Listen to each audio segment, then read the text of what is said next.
नमस्कार। आज बाल विकास एवं शिक्षण शास्त्र का टेस्ट सीरीज लेकर के आपके पास आया हूं। चलिए, तो आप टेस्ट सीरीज देने के लिए तैयार हो जाइए, कॉपी कलम निकाल करके रखिएगा। चलिए, पहला क्वेश्चन आपका दिया हुआ है, एक समावेशी कक्षा में किसी शिक्षिका की सबसे महत्वपूर्ण भूमिका है। ऑप्शन दिया हुआ है, यह सुनिश्चित करना कि शिक्षिका कक्षा को मानक निर्देश दे रही है। दूसरा ऑप्शन है, बच्चे के माता पिता के व्यवसाय को जानना ताकि शिक्षिका प्रत्येक बच्चे के भावी व्यवसाय को जान सके। तीसरा ऑप्शन दिया हुआ है, सुनिश्चित करना कि प्रत्येक बच्चे को अपनी संभावना को प्राप्त करने का अवसर मिले। और चौथा ऑप्शन आपका दिया हुआ है, कक्षा के लिए ऐसी योजना बनाना कि प्रत्येक बच्चा समान गति से आगे बढ़े। तो इसका आंसर आप लोग बताइए कि क्या होगा।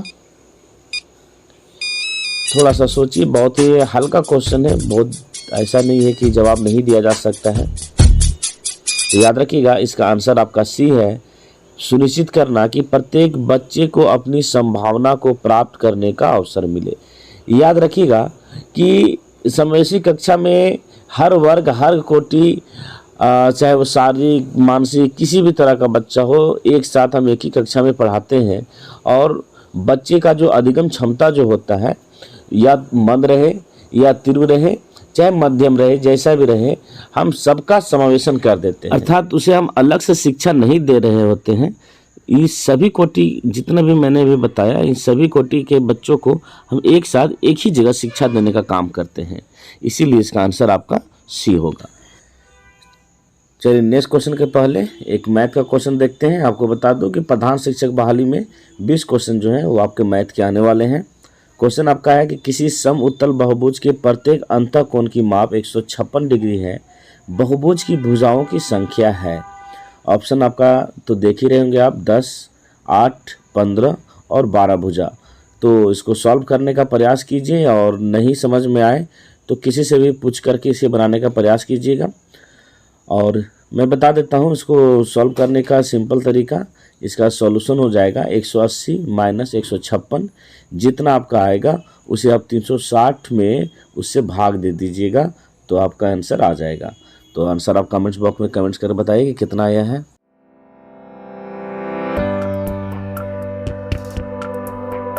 चलिए, नेक्स्ट क्वेश्चन बाल विकास का। वाइगोत्स्की के अनुसार बच्चे स्वयं से क्यों बोलते हैं। आपका ऑप्शन दिया हुआ है, बच्चे अपने प्रति वयस्कों का ध्यान आकर्षित करने के लिए बोलते हैं। दूसरा ऑप्शन है, बच्चे स्वभाव से बहुत बातूनी होते हैं। तीसरा ऑप्शन आपका, बच्चे अकेंद्रित होते हैं। और चौथा ऑप्शन है आपका, बच्चे अपने कार्य को दिशा देने के लिए बोलते हैं। तो इसका आंसर आप लोग सोचिए क्या होगा।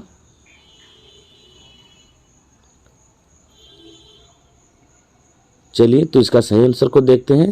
तो इसका सही आंसर आपका है 4, बच्चे अपने कार्य को दिशा देने के लिए बोलते हैं।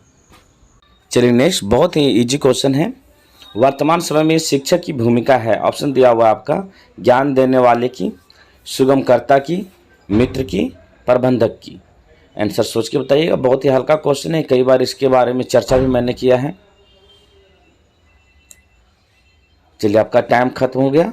तो इसका आंसर आपका बी, सुगमकर्ता की। तो याद रखिएगा, वर्तमान समय में जो शिक्षक की जो भूमिका है वो केवल सुगमकर्ता की रह गई है। ऑप्शन बी हो जाएगा आपका। चलिए, नेक्स्ट क्वेश्चन है, जब अध्यापक एक छात्र को सफलता का एहसास कराता है तो वह उपयोग कर रहा होता है। ऑप्शन दिया हुआ है आपका, तत्परता के नियम का, अभ्यास के नियम का, प्रभाव के नियम का, और चौथा ऑप्शन आपका दिया हुआ है मानसिक तत्परता के नियम का। जवाब दीजिएगा। चलिए, इसका आंसर देखते हैं। तो इसका आंसर आपका हो जाएगा डी, मानसिक तत्परता के नियम का। गलती से कोई तत्परता के नियम का अगर टिक लगा देते हैं तो ये गलत हो जाएगा। तो याद रखेंगे मानसिक तत्परता के नियम का। याद रखेंगे E.L. थॉर्नडाइक जो हैं, उनके द्वारा प्रस्तुत अधिगम का जो सिद्धांत है उसी के अनुसार मानसिक तत्परता का नियम जो है वो दिया गया है। चलिए, नेक्स्ट क्वेश्चन, सीखने का सर्वाधिक उपयुक्त अर्थ है। ऑप्शन दिया हुआ है, कौशल अर्जन, ज्ञानार्जन, व्यवहार में परिमार्जन, और चौथा ऑप्शन आपका है व्यक्तित्व समायोजन। तो इसका आंसर आप लोग सोचिए और जवाब दीजिए। चलिए तो इसका सही आंसर देखते हैं। तो इसका सही आंसर है आपका सी, व्यवहार में परिमार्जन। याद रखिएगा, सीखना एक ऐसी प्रक्रिया है जिसके द्वारा अनुभूति या अभ्यास के फलस्वरूप व्यवहार में परिमार्जन होता है। परिमार्जन का अर्थ याद रखिएगा, परिमार्जन का अर्थ होता है मॉडिफिकेशन। चलिए नेक्स्ट क्वेश्चन, और मैंने पहले भी बताया था कि इस तरह के जो क्वेश्चन हैं वो काफ़ी महत्वपूर्ण होते हैं, तो ध्यान से इसे याद कर लीजिएगा। थर्स्टन तथा लिकर्ट निम्न में किसके मापन से संबंधित हैं? ऑप्शन दिया हुआ है आपका बुद्धि, अभिवृत्ति, मूल्य, व्यक्तित्व। तो याद रखिएगा, थर्स्टन तथा लिकर्ट जो हैं वो आपके अभिवृत्ति मापन से संबंधित है, अर्थात ऑप्शन बी हो जाएगा आपका। चलिए नेक्स्ट क्वेश्चन को समझिए। मानसिक स्वास्थ्य और खाली स्थान दिया हुआ है में घनिष्ठ संबंध हैं। ऑप्शन है आपका अभिवृत्ति, स्वीकार्यता, बचने, और चौथा ऑप्शन आपका है समायोजन। तो फटाफट इसका आंसर दीजिए, आपके पास 5 सेकेंड है। चलिए तो इसका आंसर देखते हैं। तो इसका आंसर होगा आपका ऑप्शन डी, समायोजन। याद रखिएगा, वास्तविकता के धरातल पर वातावरण से पर्याप्त समायोजन करने की जो योग्यता होती है, और इसी योग्यता को मानसिक रूप से स्वस्थ व्यक्ति का द्योतक माना गया है। इसीलिए इसका आंसर जो है आपका डी है, समायोजन। चलिए नेक्स्ट क्वेश्चन, मानसिक आयु के प्रत्यय का सर्वप्रथम प्रयोग किसने किया? आपका ऑप्शन दिया हुआ है थॉर्नडाइक, गिलफोर्ड, स्पीयरमैन, और चौथा ऑप्शन दिया हुआ है बिने तथा साइमन। तो इसका आंसर आप सोचिए कि कितना है, कौन सा इसका आंसर होगा, ए, बी, सी या डी? चलिए तो इसका आंसर होगा आपका बिने तथा साइमन, अर्थात ऑप्शन डी। याद रखिएगा, ये जो मानसिक आयु का प्रयोग जो होता है ये बुद्धि मापने के लिए किया जाता है, और इस संप्रत्यय का प्रतिपादन सर्वप्रथम जो है बिने तथा साइमन द्वारा किया गया था। चलिए नेक्स्ट क्वेश्चन देखते हैं। प्रयास और भूल सिद्धांत के प्रतिपादक हैं। आपका ऑप्शन दिया हुआ है थॉर्नडाइक, मैकडूगल, कोहलर और पावलोव। तो इसका आंसर आप सोचिएगा कि कौन सा होगा। चलिए मैं आपको 5 सेकंड और देता हूं। चलिए तो याद रखिएगा, प्रयास और भूल का सिद्धांत के प्रतिपादक जो हैं वो आपके ऑप्शन ए थॉर्नडाइक साहब थे। याद रखिएगा कि सीखने के प्रयास और भूल सिद्धांत का प्रतिपादन जो है थॉर्नडाइक द्वारा किया गया था। इस सिद्धांत के अनुसार जब हम किसी कार्य को करते हैं तो उसमें त्रुटियां या भूलों की संख्या अधिक होती है, किंतु यदि हम बार बार उसी कार्य को करते रहें तो त्रुटियां या भूलों की संख्या कम हो जाती है। इस प्रकार सीखने को ही प्रयास और भूल द्वारा सीखना कहा जाता है।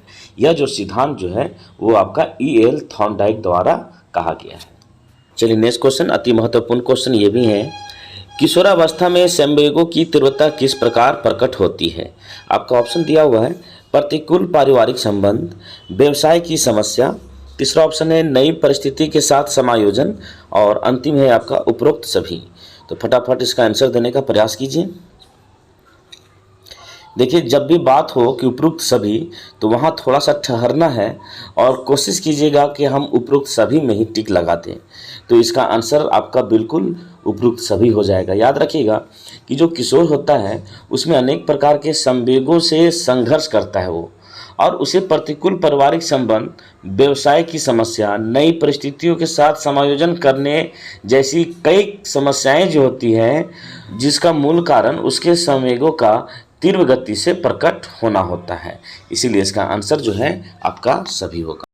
चलिए नेक्स्ट क्वेश्चन, ध्यान से इसे सुनिएगा, समझने का प्रयास कीजिएगा। 16 PF का प्रयोग किसके मापन हेतु किया जाता है? आपका ऑप्शन दिया हुआ है सृजनात्मकता, अभिरुचि, व्यक्तित्व, और चौथा ऑप्शन आपका दबाव है। तो इसका आंसर सोचिए क्या हो सकता है।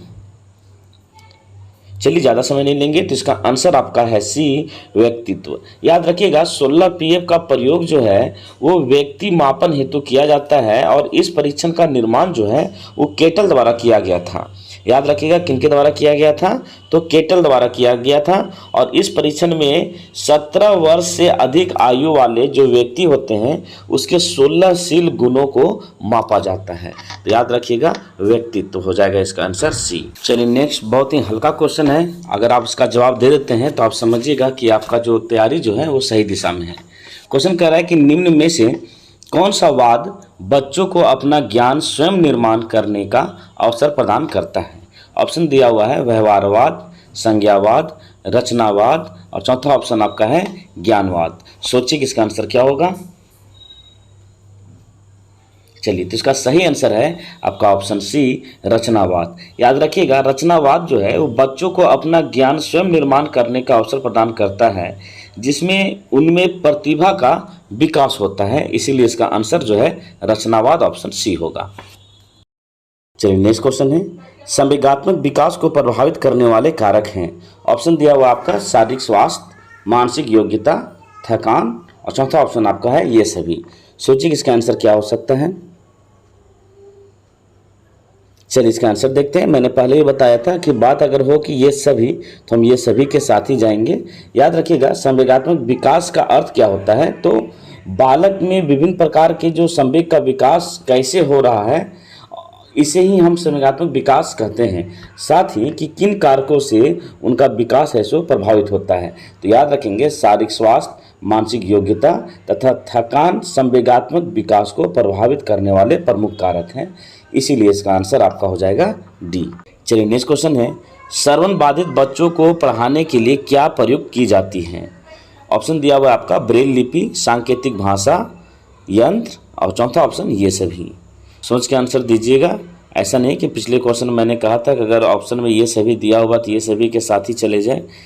99% चांस होता है कि वो सही हो जाए, लेकिन ज़रूरी नहीं है कि वो सही हो ही जाए। तो यहाँ पर ध्यान दीजिएगा, बात कर रहा है कि श्रवण बाधित बच्चे, तो इसका आंसर हो जाएगा आपका बी, सांकेतिक भाषा। याद रखेंगे कि श्रवण बाधित जो बच्चे हैं उसे पढ़ाने के लिए हम सांकेतिक भाषा का प्रयोग करते हैं। और पहला ऑप्शन जो दिया हुआ था ब्रेल लिपि, तो ब्रेल लिपि वैसे बच्चों के लिए है जो बच्चे सही से आंख से देख नहीं सकते हैं। इसीलिए इसका आंसर हो जाएगा आपका बी, सांकेतिक भाषा। एक क्वेश्चन और याद रखिएगा, जिस भी बच्चे को पढ़ने में और समझने में परेशानी होती है उस बीमारी को डिस्लेक्सिया कहा जाता है। अति महत्वपूर्ण क्वेश्चन है, क्योंकि अक्सर ये सीटेट में पूछा जाता है। चलिए, नेक्स्ट क्वेश्चन, निम्न में से किसका मिलान उचित है। ऑप्शन दिया हुआ है आपका शारीरिक विकास, वातावरण, संज्ञानात्मक विकास, परिपक्वता, सामाजिक विकास, वातावरण और चौथा ऑप्शन दिया हुआ है संवेगात्मक विकास, परिपक्वता। तो इसका आंसर आप लोग सोचिए। चलिए, इसका सही आंसर देखते हैं। तो इसका सही आंसर आपका हो जाएगा सामाजिक विकास, वातावरण। याद रखेंगे कि किसी भी बालक का सामाजिक विकास जो है उसके वातावरण पर निर्भर करता है। इसीलिए सामाजिक विकास, वातावरण ऑप्शन सी इसका सही जवाब होगा। चलिए, नेक्स्ट क्वेश्चन बहुत ही हल्का क्वेश्चन है। कौन सा सीखना अस्थायी होता है। ऑप्शन दिया हुआ है रटकर, सुनकर, समझकर और चौथा ऑप्शन आपका देखकर। उम्मीद है इसे कोई भी गलत नहीं करेंगे।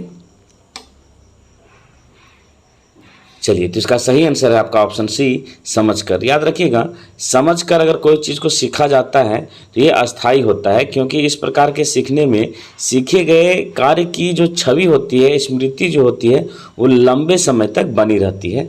इसीलिए समझकर आपका सही आंसर हो जाएगा। चलिए, नेक्स्ट क्वेश्चन, पियाजे के अनुसार विकास को प्रभावित करने में निम्नलिखित कारकों में से किसकी भूमिका महत्वपूर्ण होती है। ऑप्शन दिया हुआ है आपका भौतिक विश्व के साथ अनुभव, अनुकरण, पुनर्बलन और चौथा ऑप्शन आपका भाषा। सोचिए इसका आंसर क्या हो सकता है। तो इसका सही आंसर है आपका ऑप्शन ए, भौतिक विश्व के साथ अनुभव। याद रखिएगा कि पियाजे के अनुसार विकास को प्रभावित करने में भौतिक विश्व के साथ अनुभव की भूमिका महत्वपूर्ण होती है, और उन्होंने संज्ञानात्मक विकास की संवेदिक प्रेरक अवस्था 0 से 2 वर्ष के बीच मानी है, जिसमें शिशु जो है संवेदी अनुभवों का शारीरिक क्रियाओं के साथ समन्वय करते हुए संसार का अन्वेषण करता है। इसीलिए इसका आंसर आपका ऑप्शन ए है। चलिए, नेक्स्ट क्वेश्चन ध्यान से इसे समझिएगा। मध्य बचपन अवधि है। ऑप्शन दिया हुआ है आपका 2 वर्ष से 6 वर्ष, 6 वर्ष से 11 वर्ष, 10 वर्ष के बाद और चौथा ऑप्शन आपका दिया हुआ है जन्म से 2 वर्ष। तो सोचिए कि इसका आंसर क्या होगा। चलिए, तो इसका सही आंसर है आपका ऑप्शन बी, 6 वर्ष से 11 वर्ष।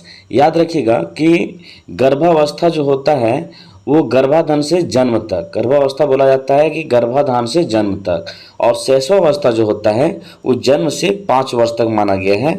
वहीं आपका 5 वर्ष से 12 वर्ष तक की जो अवधि होती है उसे बाल्यावस्था कहा गया है, और 12 वर्ष से 18 वर्ष तक का जो अवधि है उसे किशोरावस्था कहा जाता है। और क्वेश्चन आपका पूछ रहा था कि मध्य बचपन अवधि कब से कब तक माना गया है, तो याद रखिएगा कि अंतः मध्य बचपन अवधि जो है वो 6 से 11 वर्ष, जिसे बाल्यावस्था भी कहा जाता है, इसे माना गया है। चलिए नेक्स्ट क्वेश्चन है, याद कर लीजिएगा। किसने कहा कि गणित वह विज्ञान है जिसमें आवश्यक निष्कर्ष निकाले जाते हैं?